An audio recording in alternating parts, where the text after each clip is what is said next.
Oh my, you're going to love this one. You can follow us on Twitter, YouTube, and digperspectives.com for exclusive content. Right now, $2.54 trillion market cap for crypto. The market's up 1.6, 65,900 plus right now for Bitcoin, 3,100 plus for Ethereum, 109.3 billion plus market cap for Tether at the moment.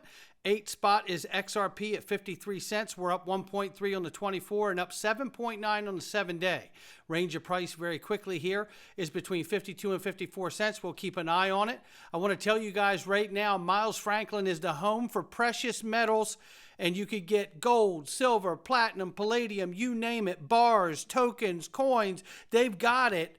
You just got to fill out the information. Look, if you go right here to sign up, if you haven't done it, you click sign up at the top right. And in the referral code, you just type dig gold and then send it in. That's all you got to do. That's going to get you the best prices right there. Or just email them info@milesfranklin.com and put dig gold in the subject box. That's all you have to do.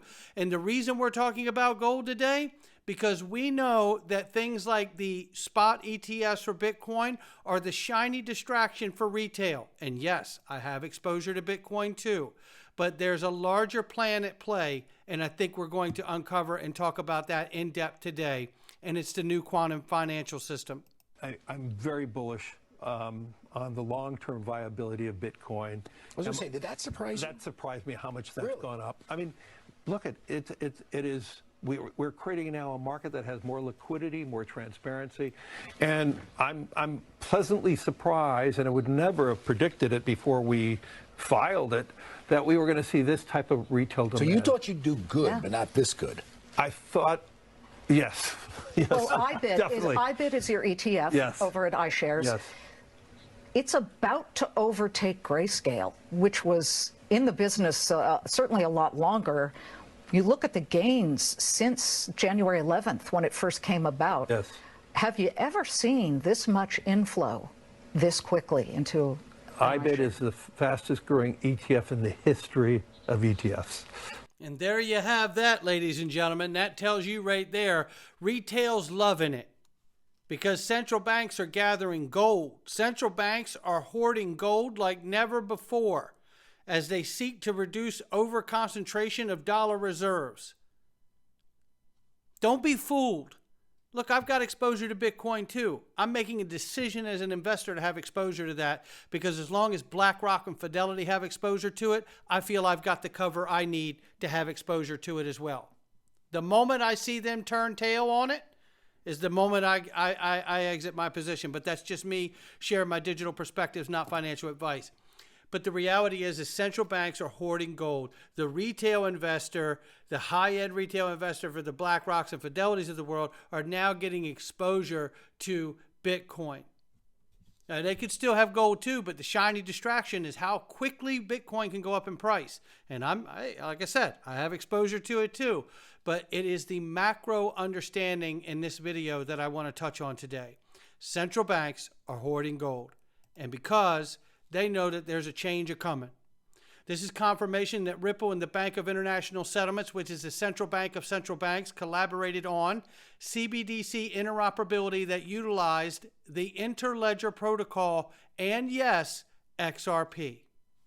Shout out to Smoke Dog for this. Give him a follow. Ripple and BIS collaborate to investigate CBDC technologies.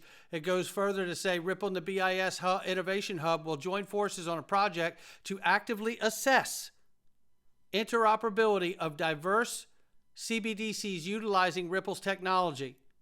Collaboration will utilize the decentralized XRP ledger, a blockchain platform accommodating various currencies and assets in conjunction with Interledger and protocol facilitating payments across assorted ledgers and networks. This is why there won't be one to rule them all. They've been saying it for years. And the need for XRP, I believe, and how it could possibly become a global stablecoin someday is because it can help to respect these different value protocols that are serving different areas and regions with different laws and jurisdictions. like these different diverse CBDCs that could be utilized in between one another. You could use XRP if there's some kind of jurisdictional issue there. That's where your bridge currency can come into play. Many other examples, obviously, too. But then it's a reminder also that Ripple joined last year the BIS Task Force for Cross-Border Payments. Let's keep going. Chad Steingraber reminds us here as we pass May 28th in the next month, and the entire U.S. moves to T+1 settlement using distributed ledger technology, the next step after that is T+0, which is same-day settlement, real-time, almost instantaneous. The natural evolution is that real-time trading would be 24/7, no more opening and closing bell. That's exactly right. That's where we're going. And you don't get there without this technology, right? So what do we see so far? Just to recap. The retail investor is being tantalized with the onset of the exposure of these new ETF products to Bitcoin, the shiny distraction. Meanwhile, central banks are hoarding gold at an alarming rate. At the same time, we're seeing a brand new system, infrastructure for payments and moving value be introduced to the world. That's what we're at right now. Well, stay with me. You remember this lady, Judy Shelton, said we could do things in a back to the future way, not just gold standard again, but in a cryptocurrency way. Take a listen. Turning to gold standard help Trust me, I have somewhere I'm taking you and you're going to love it. the U.S. economy.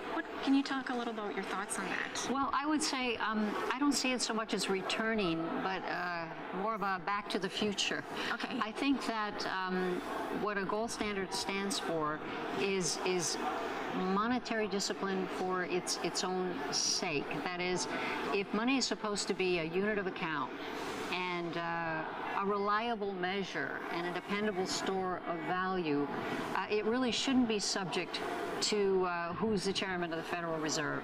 And I think that money needs to be stable and provide the foundation for productive economic growth. And when money is just a variable that financial markets toss around, or it's part of a derivatives formula, or it's part of someone speculating on currencies, it's not serving the private sector in the sense of providing that reliable unit of account so you can make plans. And under a gold standard, you did have that stability, and I think that's what's missing. And so I like the idea of a gold standard. I mean, it could be used in a very cryptocurrency way. The point is, do you have a unified money system so that when you talk about the international marketplace, everyone is playing on a level monetary playing field? And there you have it. Level playing field, a unified payment system. Did you hear that part? Take a listen again. Very cryptocurrency way. We all hear that part, but keep listening. The point is, do you have a unified money system? A unified money system. You know, it's the BIS that refers to the unified ledger they have. Oh, but stay with me, please. Remember this lady? This is Brianna Madigan. She used to be the head of XRP Global Markets after Miguel Villas left. I want you to listen to this quick clip about how at Ripple, one of the things that they prepare for is systemic events to the market. Market stability and health then. I think even to take a step back, liquidity has a lot of components that are important to kind of address. So one of which is immediacy. So I think about that as how quickly can I get access to markets and how quickly can I trade into and out of this asset or token. Absolutely. But let me get you to the spot. I want you to hear this spot right here. Take a listen. Or what have you. And the last key attribute of a healthy liquid market is really resilience. And that is getting at the ability for a market to recover from a significant systemic event. So, you know, just the fact that they have to think in those terms, because XRP is a bridge currency that is going to be inserted into the world's financial system, not just an investment product. That's the difference here. Oh, but stay with me. And why are we looking at Brianna Madigan, her talking about the systemic event? Because central banks are hoarding gold at an alarming rate as they usher in a new financial system that's going to take us to T+0. That obviously involves Ripple and the XRP ledger. Listen to what Luke Grumman said here. Yes, I agree entirely on everything you said. I think gold is ultimately how they get out of this. He's talking about the United States debt and the Federal Reserve and the printing and the mounting debt. This is how they get out of it. Listen to what he says. There are provisions in the Federal Reserve Bank operating manual by which the Treasury, United States Treasury Secretary, can instruct the Fed to write up the gold, the US's gold, and the accounting treatment of that is a deposit, free and clear, no debt attached to it, into the U.S. Treasury general account. So at 261 million ounces, or 8,000 tons, every $4,000 per ounce the Treasury were to instruct the Fed to write up the gold would deposit roughly $1 trillion, 4,000 times 261 million ounces, into the TGA. So like, if you said, Luke, your Treasury Secretary, how can you get out of this? We need to get our debt to GDP down right away. How do we get out of this debt spiral? Listen. I call up the Fed. Powell, it's over. You've lost the long end no matter what you do. Write up the gold to, I don't know, it's a $24 trillion Treasury market. Prices are probably down, what? Mark face value 30% on average over the last 2-3 years. So the real market value of the U.S. Treasury market, I don't know, 12 trillion, it's 15 trillion for round math. I'm going to write up the gold by 10 trillion, right? So it's $40,000 per, just actually do 5 trillion, just take a third of the debt out. I'm going to write up the gold by 5 trillion. If I write up the gold by 5 trillion, every trillion is $4,000. So that's $20,000.